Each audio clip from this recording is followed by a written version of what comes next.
तोरे, आए पिताजी घरवा में तोरे, आए हैं मंदिरवा में तोरे, आए पिताजी घरवा में तोरे। खाली हाथों आए थे हम, खाली ही जाएंगे।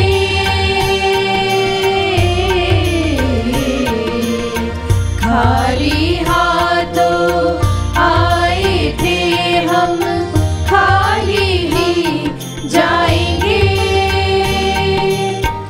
अमीरी जहाँ की खाली खाली, अमीरी जहाँ की खाली खाली, तुम ही हम में समाओ समाओ। आए हैं मंदिरवा में तोरे, आए पिताजी घरवा में तोरे, आए हैं मंदिरवा में तोरे, आए पिताजी घरवा में तोरे।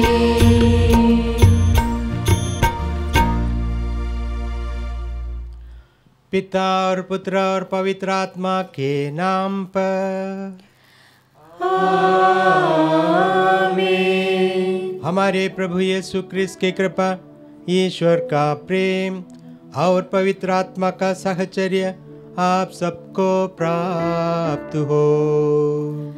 और आपकी आत्मा के साथ।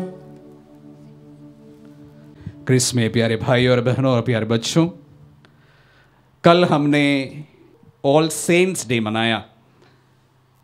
इस सिलसिले में मैंने मिलिटेंट चर्च, पेनिटेंट चर्च एवं ट्रायम्फेंट चर्च के बारे में आपके साथ में चर्चा की। कल हमने विजयमान कलीसिया ट्रायम्फेंट चर्च का त्योहार मनाया। आज हम पेनिटेंट चर्च का स्मृति मनाते हैं। प्यारे भाई और बहनों, हमारा विश्वास, विशेष रूप से कैथोलिक विश्वास यह है कि हम पूर्णतः स्वच्छ होके ही, निर्मल होके ही प्रभु का दर्शन कर पाएंगे। हालांकि हम ये पूरी तरह से विश्वास करते हैं कि सिर्फ प्रभु के लहू के सामर्थ्य के द्वारा ही हमारी मुक्ति हो सकती है, उसमें कोई शक नहीं है। इसके बावजूद भी मनुष्य के जीवन में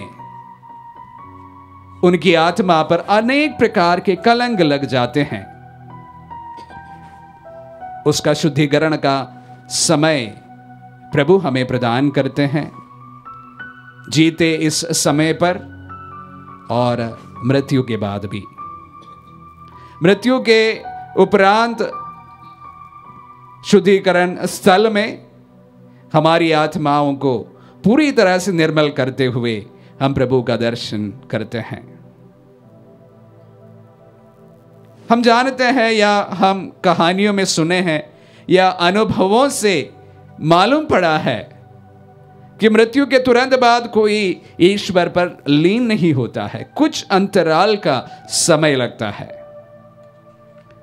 अक्सर मुझे कहा गया है मेरे पिताजी द्वारा कि इस दौरान अगर कोई आत्मा शोधक अग्नि में यातनाएं सह रहे हैं तो वह स्वप्न में हमें दिखाई देते हैं। कहने का तात्पर्य है उन्हें हमारी प्रार्थना की जरूरत है। हमारी प्रार्थना पवित्र यूकरिस्ट का सामर्थ्य, उसके द्वारा उनका शुद्धिकरण होता है।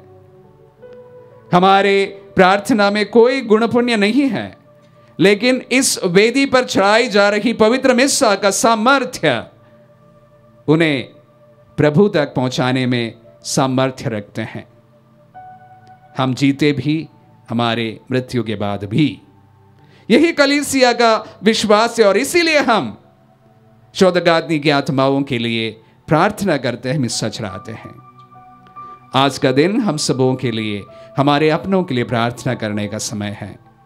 कुछ देर हम मौन रहे, उनकी याद में इस पवित्र मिस्सा बलिदान को उनकी सामर्थ्यता द्वारा हम प्रभु से प्रार्थना करें कि प्रभु हमारे अपनों को स्वर्गधाम में विश्रांति प्रदान करे। आमीन। तो आइए भाइयों बहनों, हम अपनी कमियों के लिए, गलतियों के लिए, जिसके द्वारा हम इस पवित्र बलि में भाग लेने के लिए अयोग्य हैं, हम प्रभु से और भाई बहनों से क्षमा मांगे ताकि प्रभु हमें इस योग्य बनाए। हम सब मिलकर बोले, ये भाइयों बहनों, मैं सर्वशक्तिमान पिता ईश्वर और आप लोगों के सामने स्वीकार करता हूँ कि मैंने मन, वचन और कर्म से तथा अपना कर्तव्य पूरा न करने से, अपने कसूर से, अपने भारी कसूर से घोर पाप किया है। इसलिए मैंने तुम्हारी धन्य मरियम से, सर्वदूतों, संतों और आप लोगों से, हे भाइयों बहनों, विनती करता हूँ कि आप लोग मेरे लिए प्रभु ईश्वर से प्रार्थना करें। सर्वशक्तिमान ईश्वर हम लोगों पर दया करें और हमारे पाप क्षमा कर हमें अनंत जीवन प्रदान करे। आमीन।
हम प्रार्थना करें। हे प्रभु, हमारे विश्वास का आधार इसी में है कि तूने अपने पुत्रों को मृतकों में से जिला दिया है। अपने मृत सेवक सेविकाओं को पुनर्जीवित करके हमारी आशा सुदृढ़ कर दे। दयालु हमारी प्रार्थना सुन ले। हमारे प्रभु और तेरे पुत्र यीशु ख्रीस्त के द्वारा, जो तेरे तथा पवित्र आत्मा के संग ईश्वर होकर युगान युग जीते और राज्य करते हैं। आमीन। प्रभु आपके जीवा होठों में हो, ताकि आप प्रभु की वाणी योग्य रीति से सुना सके। पिता और पुत्र और पवित्र आत्मा के नाम पर।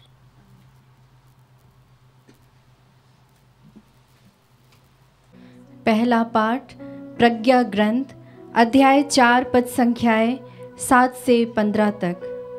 पाठ का मूल वाक्य है, जिसका जीवन निर्दोष है वही वयोवृद्ध है।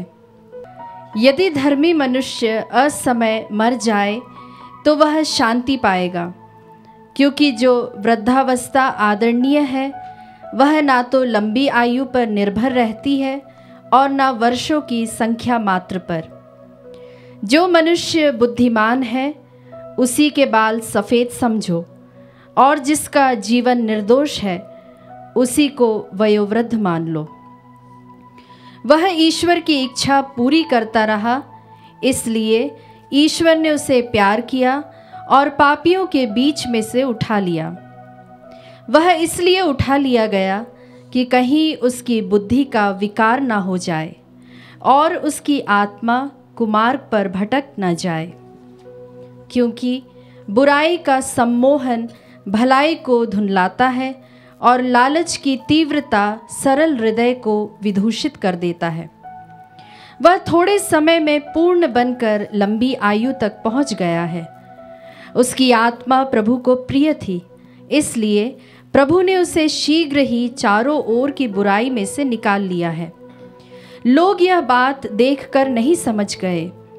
वे यह नहीं जानते कि प्रभु अपने चुने हुओं पर कृपा तथा दया करता है और अपने भक्तों की रक्षा करता है। प्रभु की वाणी। ईश्वर को धन्यवाद।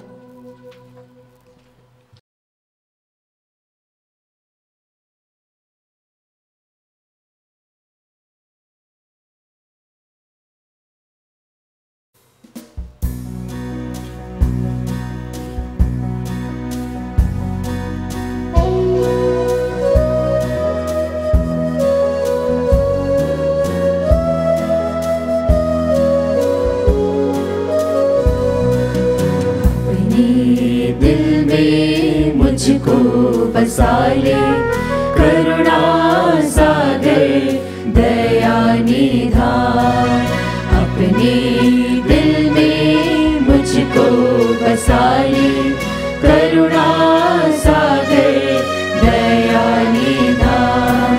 करता क्षमा याचना मैं भगवन, मेरी खता तू भुला दे भगवन।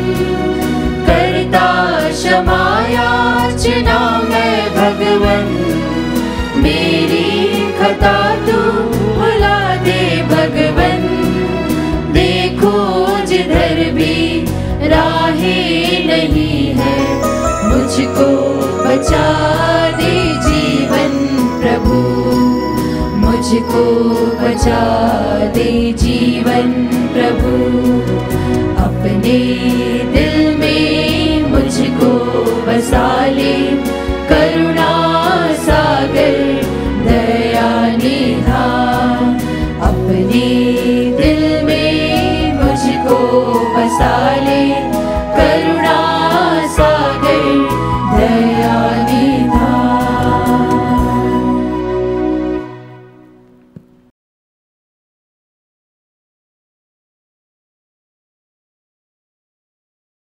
दूसरा पाठ। संत पौलुस थेसलुनीकियों को विश्वास दिलाते हैं कि जो लोग यीशु में विश्वास करते हुए मर गए उन्हें अनंत जीवन प्राप्त होगा। इसलिए यह अनुरोध करते हैं कि वे मृतकों के लिए उन लोगों की तरह शोक न मनाएं जिन्हें अनंत जीवन और पुनरुत्थान की कोई आशा नहीं है। थेसलुनीकियों के नाम संत पौलुस का पहला पत्र, अध्याय 4 वाक्य 13 से 18। पाठ का मूल सारांश इस प्रकार है। जो यीशु में विश्वास करते हुए मर गए हैं, ईश्वर उन्हें यीशु के साथ पुनर्जीवित कर देगा। भाइयों, हम चाहते हैं कि आप लोगों को मृतकों के विषय में निश्चित जानकारी हो। कहीं ऐसा ना हो कि आप उन लोगों की तरह शोक मनाएं जिन्हें कोई आशा नहीं है। हम तो विश्वास करते हैं कि यीशु मर गए और फिर जी उठे। जो यीशु में विश्वास करते हुए मर गए हैं, ईश्वर उन्हें उसी तरह यीशु के साथ पुनर्जीवित कर देगा। हमें मसीह से जो शिक्षा मिली है उसके आधार पर हम आपसे यह कहते हैं, हम जो प्रभु के आने तक जीवित रहेंगे मृतकों से पहले ही महिमा में प्रवेश नहीं करेंगे, क्योंकि जब आदेश दिया जाएगा और महादूत की वाणी तथा ईश्वर की तुरही सुनाई पड़ेगी तो प्रभु स्वयं स्वर्ग से उतरेंगे।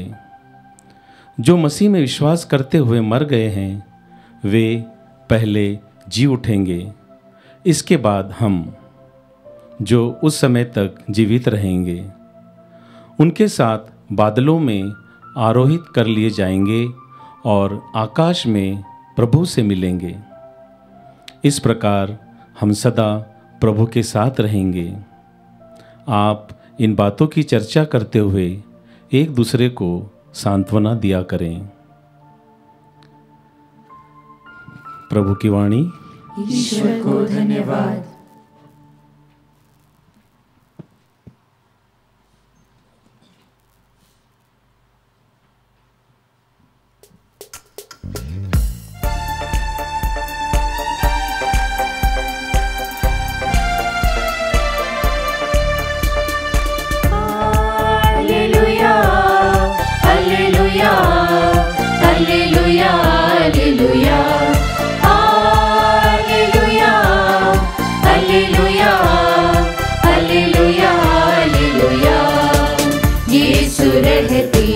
दिल में हमारी आओ कर ले उसको प्रणाम। वह हमारा है मुक्तिदाता, देंगे पापों मौत सदा। Hallelujah hallelujah hallelujah hallelujah hallelujah hallelujah hallelujah.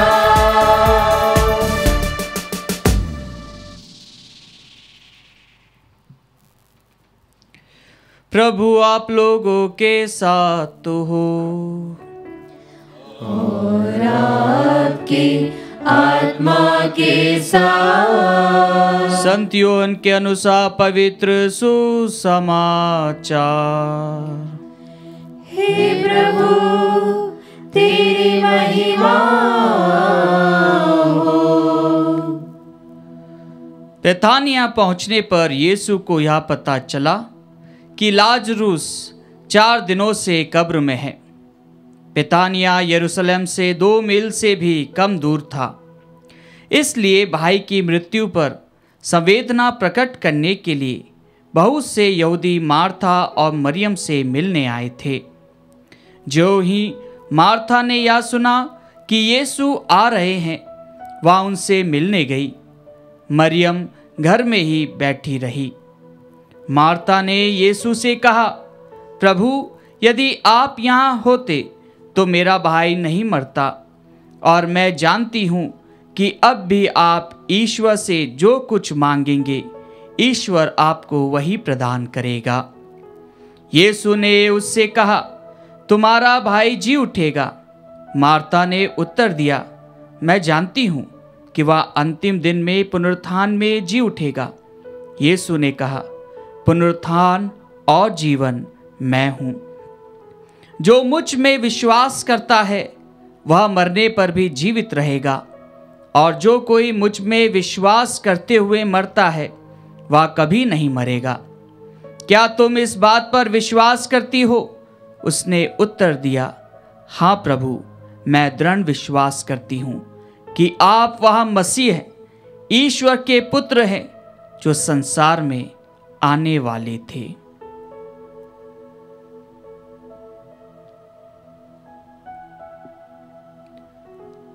प्रभु का सुसमाचार। हे क्रिस्त तेरी स्तुति हो।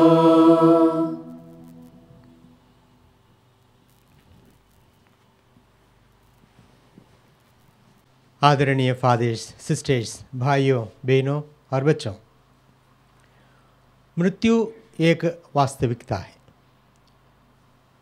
हमारे परिवार में, हमारे पड़ोस में, हमारे रिश्ते में ऐसे बहुत सारे लोगों के बारे में हमें पता है।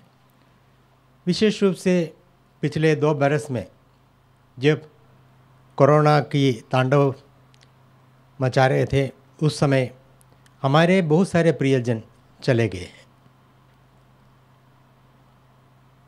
उनकी मृत्यु के उपरांत हम प्रार्थना करते हैं, उनके लिए प्रार्थना करते हैं, श्मशान में जाते हैं, उनकी बरसी पर याद करते हैं। कोई 7 दिनों तक उनके लिए प्रार्थना, उपवास, परहेज वगैरह कर उनके लिए प्रार्थना करते हैं, और कोई 1 महीने तक, कोई 40 दिन तक। कोई कोई ये पूछते हैं, क्या हमें मृतकों के लिए प्रार्थना करने की ज़रूरत है?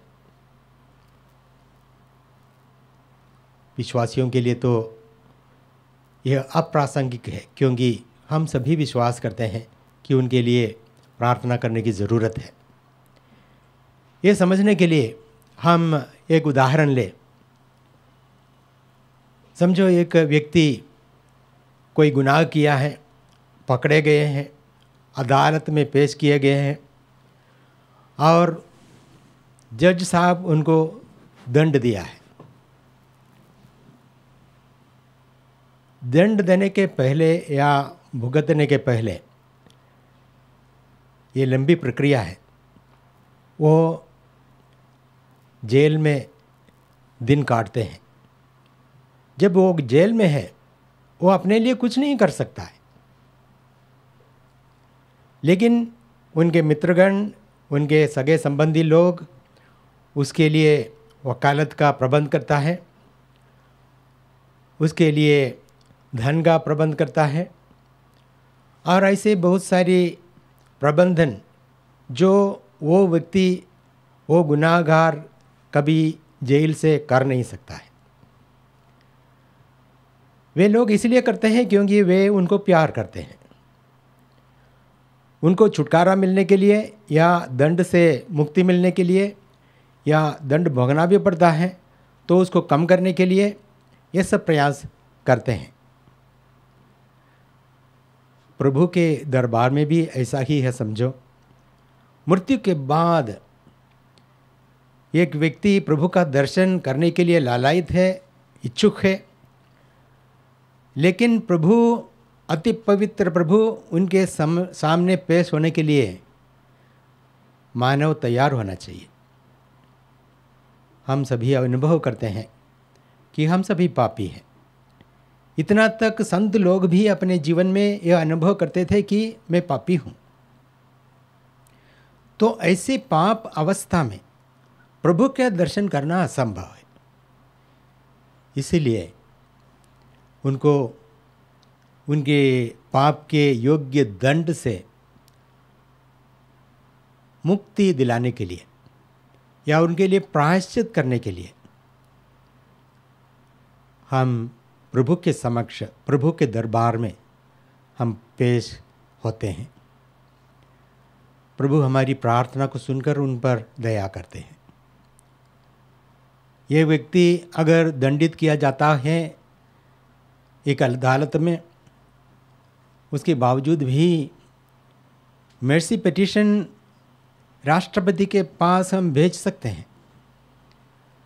दंड तो भोगना ही है, लेकिन उसको कम करना या उसे मुक्ति देना राष्ट्रपति को अधिकार है।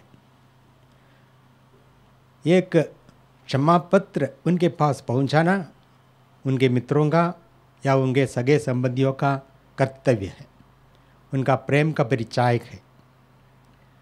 वैसे हम भी भाइयों बहनों, बच्चों, हम भी प्रभु के सामने हमारे वृद्ध भाई बहनों के लिए वकालत कर सकते हैं, उनके लिए क्षमा याचना कर सकते हैं, उनके पापों के लिए प्रायश्चित कर सकते हैं, अपने भले कार्यों के द्वारा उनकी पूर्ति कर सकते हैं जो उनकी कमी हुई है। इसलिए हम मृतकों के लिए प्रार्थना करते हैं। पुराने व्यवस्थान में भी हम पाते हैं कि लोग मृत विश्वासियों के लिए प्रार्थना करते थे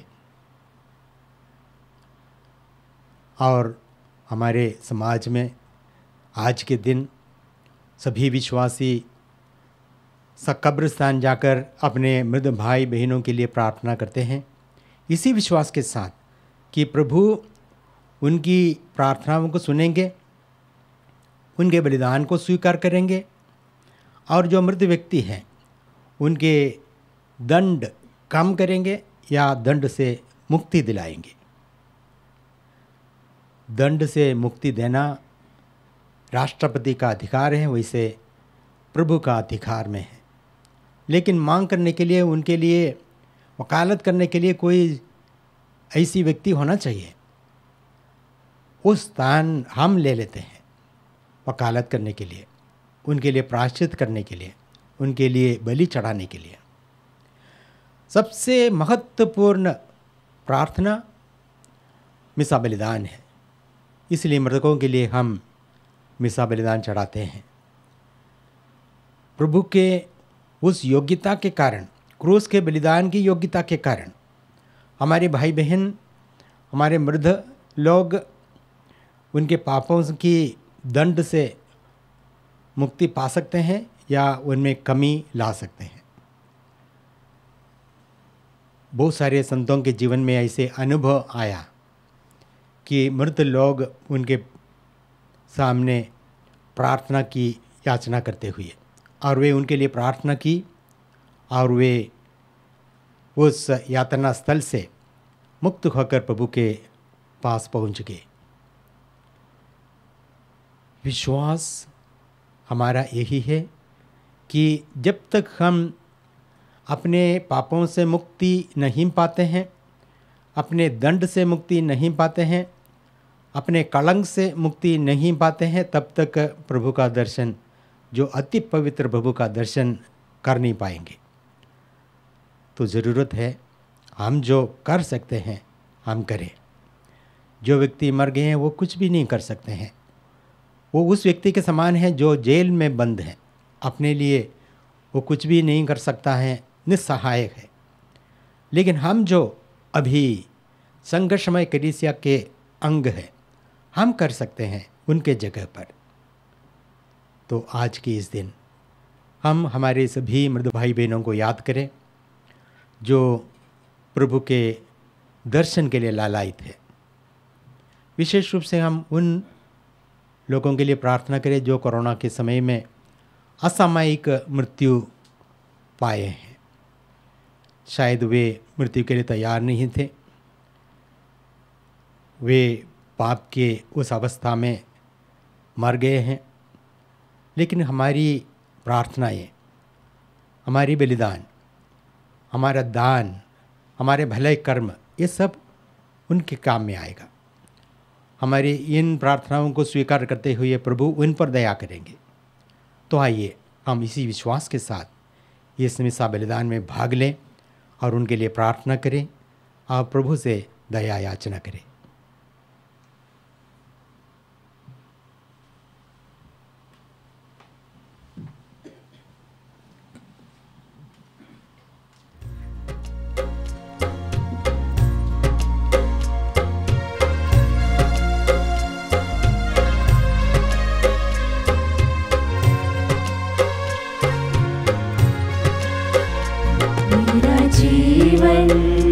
तेरा दान तुझे अर्पण भगवन, अपना लो मेरा तन मेरा मन भगवन। सुख दुख की यह रोटी लाए हम वेदी पर, सुख दुख की यह रोटी लाए हम वेदी पर। बदलो इसे अब अपने शरीर में प्रभु, एक बने यह तेरे साथ मेरा जीवन तेरा दान तुझे अर्पण भगवन। अपना लो मेरा तन मेरा मन भगवन। भाइयों बहनों, प्रार्थना कीजिए कि सर्वशक्तिमान ईश्वर हमारा यह बलिदान ग्रहण करे। प्रभु अपने नाम की स्तुति तथा महिमा के लिए और हमारे तथा अपने समस्त पवित्र कलीसिया के लाभ के लिए आपके हाथों से बलिदान स्वीकार करें। हे प्रभु, हमारे इन दानों पर कृपा दृष्टि डाल। प्रेम के इस महान संस्कार में हम तेरे पुत्र के साथ एक हो जाते हैं। तेरे मृत सेवक सेविकाओं को उनकी दिव्य संगति प्राप्त हो, हमारे प्रभु ख्रिस्त के द्वारा। आमीन। प्रभु आप लोगों के साथ हो और आपकी आत्मा के साथ। प्रभु में मन लगाइए। हम प्रभु में मन लगाए हुए हैं। हम अपने प्रभु ईश्वर को धन्यवाद दें। यह उचित और न्याय संगत है। हे प्रभु पवित्र पिता, सर्वशक्तिमान और शाश्वत ईश्वर, ये वास्तव में उचित और न्याय संगत है।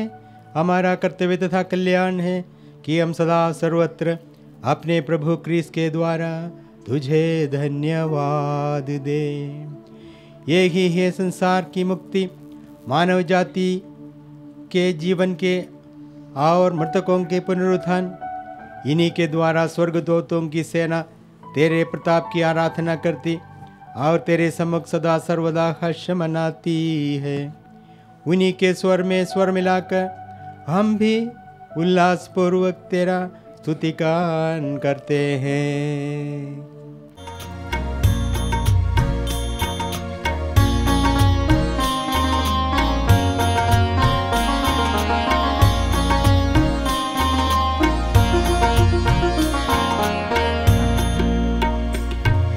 पावन पावन अति पावन है सारी कुदरत के भगवान।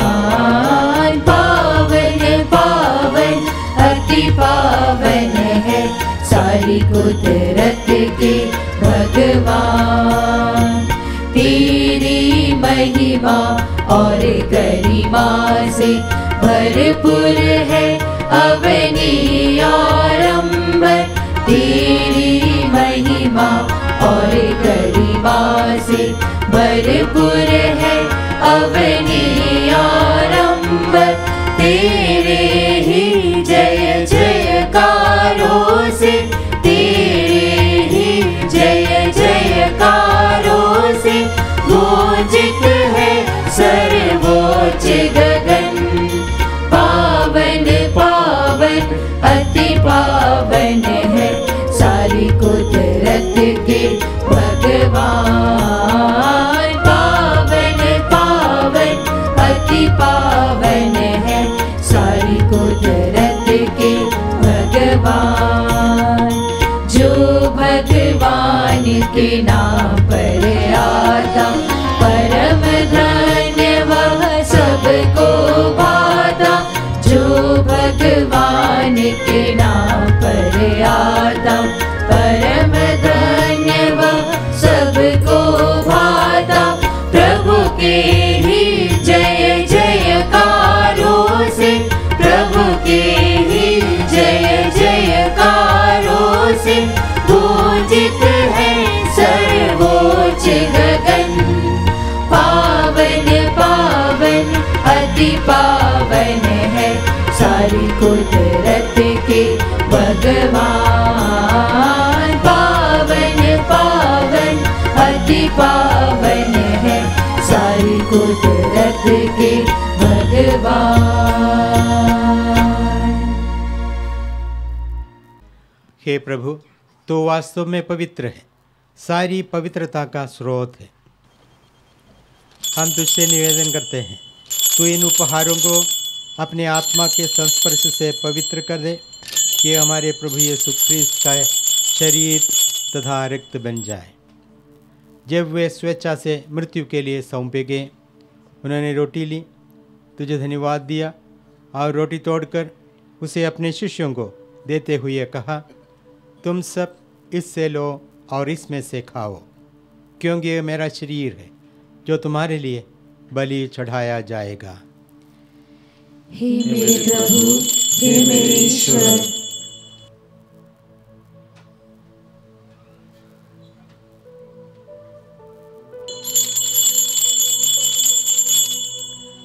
इसी भांति भोजन के बाद उन्होंने कटोरा लिया, तुझे धन्यवाद दिया और उसे अपने शिष्यों को देते हुए कहा, तुम सब इससे लो और इसमें से पीवो, क्योंकि ये मेरे रक्त का कटोरा है, नवीन और अनंत व्यवस्थान का रक्त, जो तुम्हारे और बहुतों के पापों की क्षमा के लिए बहाया जाएगा। तुम मेरी स्मृति में यह करो। हे मेरे प्रभु, हे मेरे ईश्वर।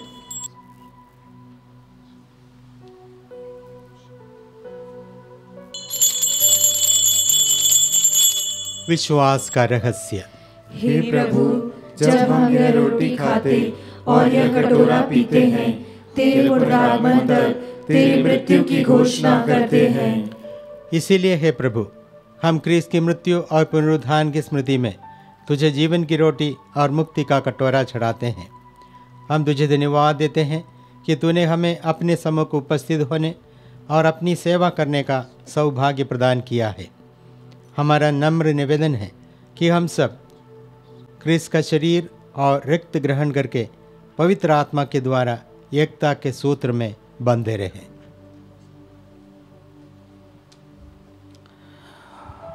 हे प्रभु, हमारे संत पिता फ्रांसिस, हमारे धर्माध्यक्षों और सभी याजकों के साथ विश्व भर में फैली अपनी कलीसिया के सुधीले तथा इसे प्रेम में सिद्ध बना दे।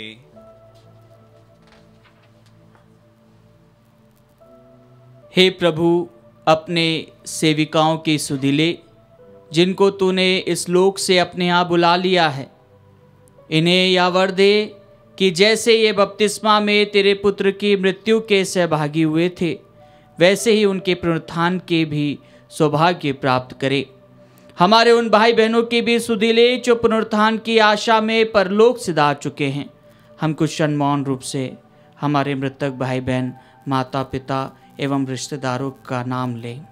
उन्हें और सभी मृतकों को अपने दर्शन का सौभाग्य प्रदान कर हम सब पर दया दृष्टि डाल कि हम भी अनंत जीवन के सहभागी बने और ईश्वर की माता धन्य कुआरी मरियम, उनके वर संत योसेफ, धन्य प्रेरितों तथा सब संतों के साथ जो युग युग में तेरे प्रति विश्वस्त बने रहे, तेरी स्तुति और महिमा कर सके, तेरे पुत्र यीशु क्रिस्त के द्वारा।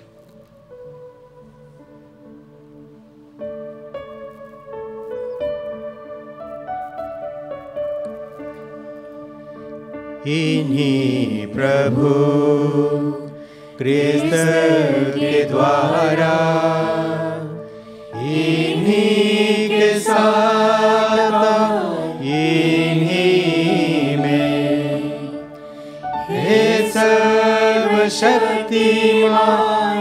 पिता ईश्वर, पवित्र आत्मा के साथ सारा गौरव तथा सम्मान युगान युग तेरा ही है।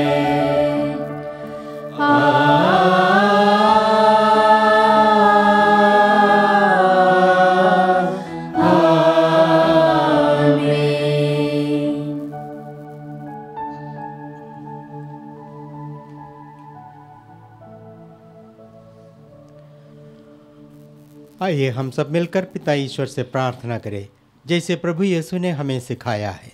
हे हमारे पिता जो स्वर्ग में है, तेरा नाम पवित्र माना जाए, तेरा राज्य आए, तेरी इच्छा जैसे स्वर्ग में वैसे पृथ्वी पर भी पूरी हो। हमारा प्रतिदिन का आहार आज हमें दे और हमारे अपराध हमें क्षमा कर, जैसे हम भी अपने अपराधियों को क्षमा करते हैं, और हमें परीक्षा में न डाल परंतु बुराई से बचा। हे प्रभु, हम तुझसे प्रार्थना करते हैं, सभी बुराइयों से हमें बचा और इस जीवन में हमें कृपापूर्वक शांति प्रदान कर। हम तेरी दया से सदा पाप से दूर और हर विपत्ति से सुरक्षित रहे और उस दिन की प्रतीक्षा करते रहे जब हमारे मुक्तिदाता यीशु ख्रीस्त फिर आकर हमारी धन्य आशा पूरी करेंगे। क्योंकि तेरा राज्य, तेरा सामर्थ्य और तेरी महिमा अनंत काल तक बनी रहती है। हे प्रभु यीशु ख्रीस्त, आपने अपने प्रेरितों से कहा है, मैं तुम्हारे लिए शांति छोड़ जाता हूँ, अपनी शांति तुम्हें प्रदान करता हूँ। तो हमारे पापों पर नहीं, अपनी कलीसिया के विश्वास पर दृष्टि डाल और कृपापूर्वक उसे शांति तथा एकता प्रदान कर, तू युगानुयुग जीता और राज्य करता है। आमीन। प्रभु की शांति सदा आप लोगों के साथ हो और आपकी आत्मा के साथ। परस्पर शांति अभिवादन कीजिए। हे ईश्वर के मेमने, तू संसार के पाप भर लेता है, हम पर दया कर। हे ईश्वर के मेमने, तू संसार के पाप भर लेता है, हम पर दया कर। हे ईश्वर के मेमने, तू संसार के पाप भर लेता है, हमें शांति प्रदान कर। देखिए ईश्वर का मेमना जो संसार के पाप हर लेता है। धन्य है हम सब जो प्रभु के इस भोज में बुलाए जाते हैं। हे प्रभु, मैं योग्य नहीं हूँ कि तू मेरे यहाँ आए, किंतु एक ही शब्द कह दीजिए और मेरी आत्मा चंगी हो जाएगी। क्रिस्त का शरीर तथा रक्त हमारे लिए अनंत जीवन की रक्षा करते रहे।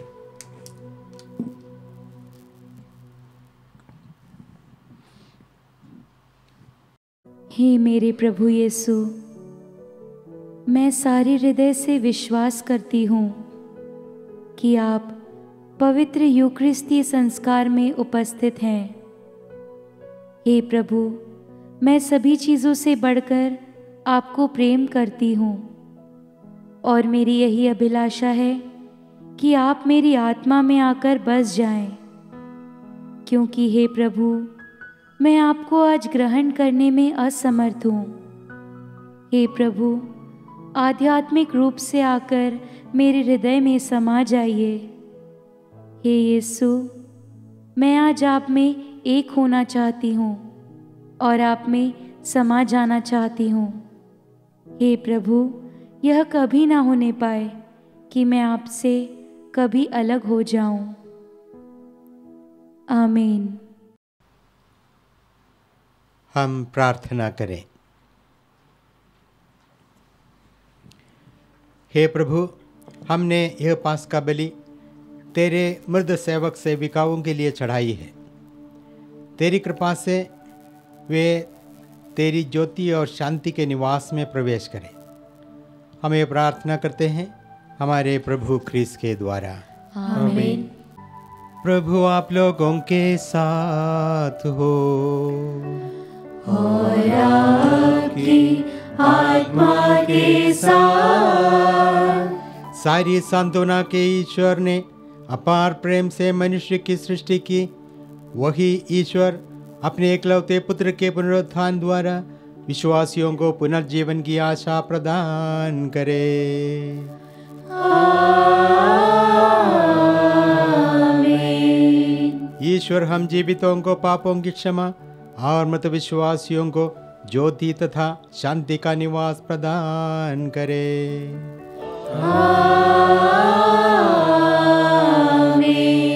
हम यह दृढ़ विश्वास करते हैं कि क्रिस्त मृतकों में से सचमुच जी उठे, इसीलिए हम भी क्रिस्त के साथ सदा सर्वदा जीवित रहेंगे।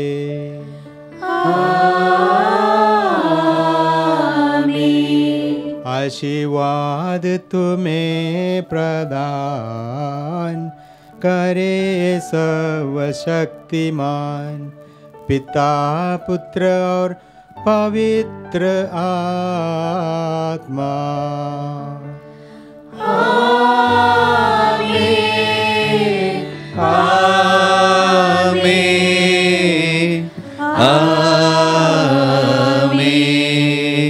जाइए, क्रिस्त यज्ञ हुआ संपन्न। ईश्वर को धन्यवाद।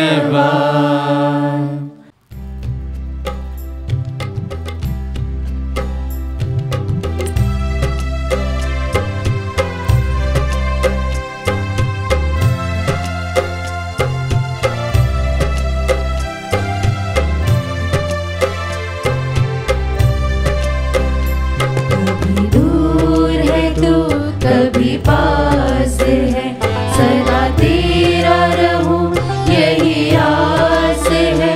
जीवन की यही हकीकत है, कहीं धूप है कहीं छाँव है।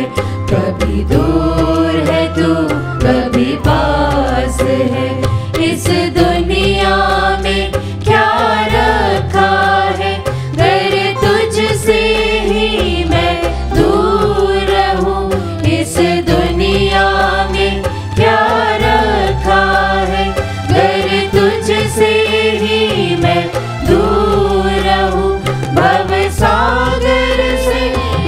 जीवन में पतवार तू ही तू किनार है। कभी दूर है तू कभी पास है, सदा तेरा रहूं यही आस है।